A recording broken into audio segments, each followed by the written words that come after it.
বাংলার রান্নাবাড়ি চ্যানেলে আপনাকে স্বাগত। আজ আমি তৈরি করব পটল দিয়ে সর্ষের ঝাল।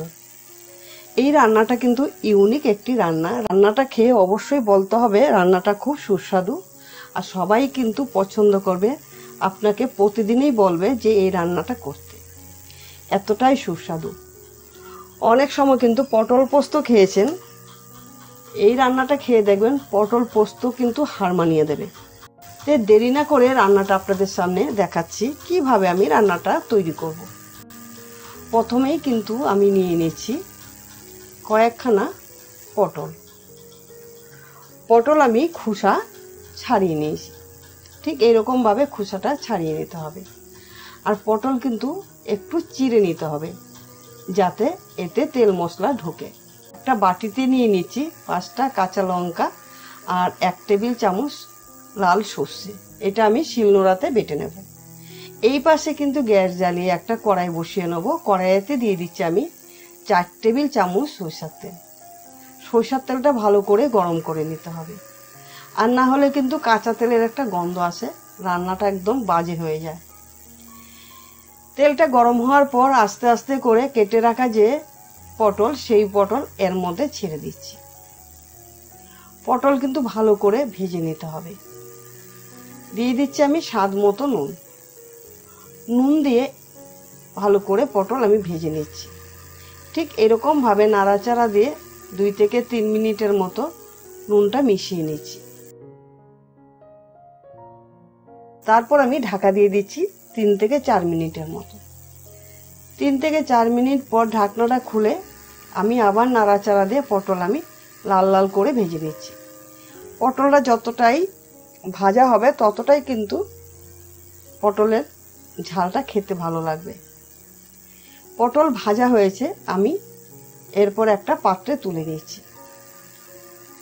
কড়াইতে যতটুকু তেল আছে সেই তেলে কিন্তু রান্নাটা একদমই হবে না। আমি আর 2 টেবিল চামচ সরষের তেল অ্যাড করে নিচ্ছি। তেলটা গরম হওয়ার পর সরষে বাটা আর কাঁচা লঙ্কা বাটা এর মধ্যে ছেড়ে দিচ্ছি। আমি একই সঙ্গে কিন্তু বেটে নিয়েছি কাঁচা লঙ্কা আর সর্ষে। ঠিক একটু নাড়াচাড়া দিয়ে সর্ষে কাঁচা লঙ্কা ভেজে নিচ্ছি। দেব সামান্য গুঁড়ো হলুদ, আপনারা যদি না চান নাও দিতে পারেন। আর দিয়ে দিচ্ছি 4-5খানা কাঁচা লঙ্কা চিরা, আর দেবো আমি স্বাদ মতো নুন। একটু ভালো করে আঁচটা কম দিয়ে ভেজে নিচ্ছি। দেব আমি 1 চা চামচ চিনি। দিয়ে দিচ্ছি আমি 1 কাপের মতো জল। যেহেতু নিরামিষ রান্না তাই আমি একটু চিনিটা অ্যাড করছি। এরপর গ্রেভিটা একটু ফুটে উঠবে, সেই অপেক্ষায় আমি আছি। গ্রেভিটা যখন ফুটে উঠবে এরপর আমি দিয়ে দিচ্ছি ভেজে রাখা যে পটল, সেই পটল দিয়ে দিচ্ছি। আর আঁচটা কিন্তু একদম কম দিয়ে দিচ্ছি। এরপর পটল সম্পূর্ণ আমি ছেড়ে দিচ্ছি।